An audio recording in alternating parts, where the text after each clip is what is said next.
어느새 7월의 끝자락에 와 있습니다. 달초에 세우셨던 계획들은 모두 다 이루셨는지요? 저는 90kg가 다 돼가지고 다이어트를 시작했는데 마음처럼 좀 잘 안 되는 것 같습니다. 그래도 아직 이틀이 남아있기 때문에 남은 시간들 더 열심히 해보도록 하고요. 오늘도 힘차게 7월 마지막 주 IT 뉴스 시작해보도록 하겠습니다. All about IT Gadget Soul. 얼마 전 에피소드를 통해 갤럭시 A가 향후 삼성 무선사업부의 매출 확대와 점유율 방어에 키를 쥐고 있다 이렇게 말씀드렸었는데요. 바로 이 갤럭시 A에 대한 삼성의 구체적인 계획에 대해 엿볼 수 있는 소식이 나왔습니다. 출처는 전자신문이고요.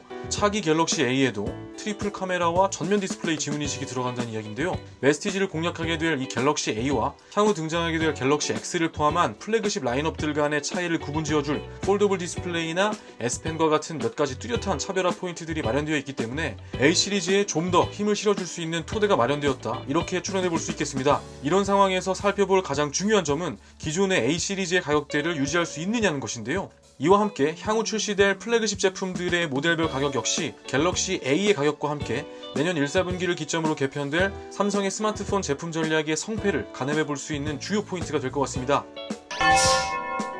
우선 네이밍이 아이패드 10이 될 수도 있다는 이야기가 있었는데 최근에 이와 관련된 소식들을 전한 매체들은 아이패드 프로라는 명칭을 더 유력하게 보는 것으로 보입니다. 이 매체들의 예상이 맞다면 3세대 아이패드 프로가 되겠죠. 출처는 맥 오타카라고요. 해당 기사의 내용을 요약해보면 크게 세 가지의 내용을 담고 있습니다. 먼저 새로운 아이패드의 크기가 작아진다는 다들 알고 계시는 너무도 당연한 내용이 되겠습니다.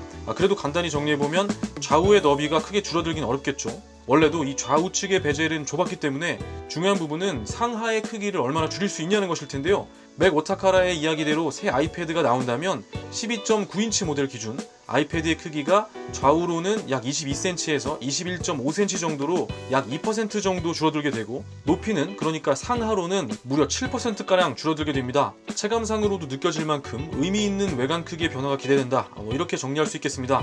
두 번째는 엣지부가 아이폰 SE나 아이폰 5와 같이 상단과 하단면 모두 다이아몬드 커팅으로 처리된 디자인을 가지고 있을 거라고 하는데요. 우선 그 이야기에 앞서 이 맥 오타카라의 기사 원문을 살펴보실 분들을 위해서 말씀드리면 이 영어 버전이 함께 제공되는데 전체적으로 영어 버전과 일어 버전의 내용이 다소 다릅니다. 뉘앙스 차이뿐만 아니라 이 일부 내용이 전혀 다르게 써져 있기 때문에 영어 부분은 안 보는 것이 나을 것 같다 이렇게 말씀을 드리고요. 내용은 이렇습니다. 이 테두리 부분을 위에서 바라보게 되는 전면 그리고 후면 이렇게 나누어 봤을 때 전면부는 현재 다이아몬드 커팅이 되어 있죠. 아이폰 5처럼.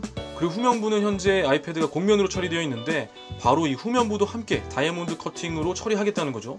이와 같은 부분에 대해 좀 의아하기도 하죠. 이 다이아몬드 커팅부가 은근 기스가 잘 생기기도 하고 곡선으로 처리되어 있는 현재 아이패드의 후면부가 상당히 또 괜찮습니다. 반대로 이 후면부가 커팅 처리가 되게 되면 정말 밀리미터 단위의 아주 작은 공간이겠지만 내부 공간 확보에 도움이 되긴 하겠죠. 물론 아직 정확한 부분은 모르겠습니다만 이 부분에 대해 향후 다른 소식들이 전해지면 꼭 함께 정리해보도록 하겠습니다. 세 번째는 이어폰 단자가 삭제된다는 이야기인데요. 이 부분에 대해 역시 의아하신 분들이 많으시긴 할 텐데 지난 밍치과 리포트를 다룬 에피소드를 다시 한번 살펴보면 무선으로 이루어진 애플 생태계를 타세에 비해 빨리 완성시키고 애플과 타 제조사를 차별화할 수 있는 주요 포인트 중에 하나로 가져가겠다는 보관이 있는 애플입니다. 그런 관점에서 생각해보면 이와 같은 맥 오타카라의 주장이 만약 근거 없는 이야기처럼 들리지는 않습니다. 이러한 변화에 대해 많은 분들이 가지고 계시는 반감과는 반대로 애플이란 기업을 아주 오랫동안 지켜보신 분들께는 어느 정도 이해가 되는 그런 변화이기도 할 것 같습니다. 아이폰 7부터 시작된 이 이어폰 단자와 관련해서도 불편함을 느끼시는 분들의 마음은 충분히 이해가 되죠. 하지만 동시에 다른 제조사들에 앞서 그런 결단들을 내려왔던 애플, 그리고 그래서 엄청난 비난을 받았지만 결국 시장이 애플의 모습을 따라왔던 그 순간순간의 장면들을 다시 보는 듯한 데자뷰와 같은 그런 느낌이 드는 것은 사실입니다. 앞으로 나오게 될 관련 기사들에 대해서 관심 있게 지켜봐야겠다는 그런 생각이 드네요.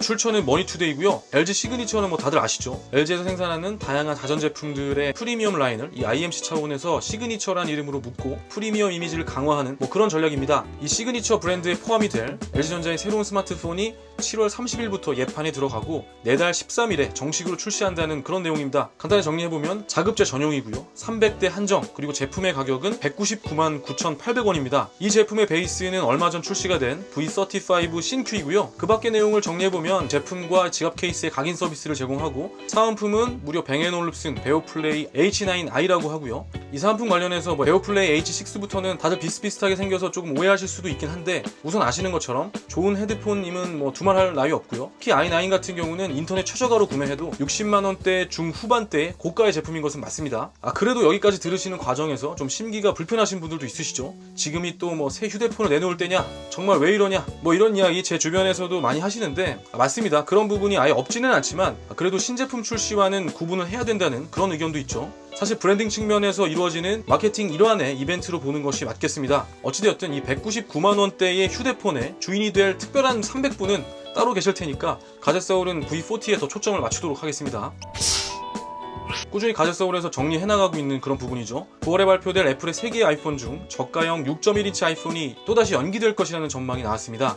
이 내용을 다루고 있는 매체들은 모건 스탠리의 KT 휴버티의 전망을 인용하고 있는데요. 이 내용을 정리해보면 OLED 모델들과 다르게 LCD 아이폰의 경우 백라이트에 빛이 새는 현상 때문에 1개월 정도의 지연이 있을 거다, 이런 이야기고요. 히스토리가 있어 간단히 정리하면 기존 밍치거의 리포트에서는 생산에 다소 어려움이 있으나 기일을 맞출 수 있을 것으로 보인다, 이런 이야기였었는데 더 최근의 소식인 이번 모건 스탠리발 소식에서는 다시 조금 어려울 수도 있다, 이런 이야기를 전하고 있는 상황이고요. 이 부분이 중요한 이유는 현재 세계 스마트폰 시장은 중저가형에 초점이 맞춰져 있죠. 지난 시간을 통해 한번 정리를 했었는데 이 신규 수요층이 이 가격대에 몰려있고 해당 세그멘트의 크기 자체가 크기 때문에 특히 애플 진영의 경우는 이 6.1인치 아이폰, 삼성 진영에서는 이 A 시리즈가 이 신규 수요층을 겨냥한 제품으로 앞으로의 매출과 점유율 방어에 키를 쥐고 있는 모델이다, 이렇게 볼 수 있겠습니다. 이 6.1인치 아이폰이 차질 없이 OLED 모델과 함께 출시가 되는 것, 이것이 바로 애플 입장에서는 가장 좋은 시나리오인데 어떻게 될지 앞으로 관련 내용들을 함께 정리해 나가도록 하겠고요. 그리고 이와 같은 기사를 보며 주의해야 할 점이 발표 시점과 출시 시점을 구분하는 것인데요. 이 두 시점 간에 갭이 있기 때문에 만약 모건 스탠리의 예측대로 실제 양산에 문제가 조금 있더라도 이것이 무조건 발표 시점도 함께 늦어진다는 말은 아니겠습니다.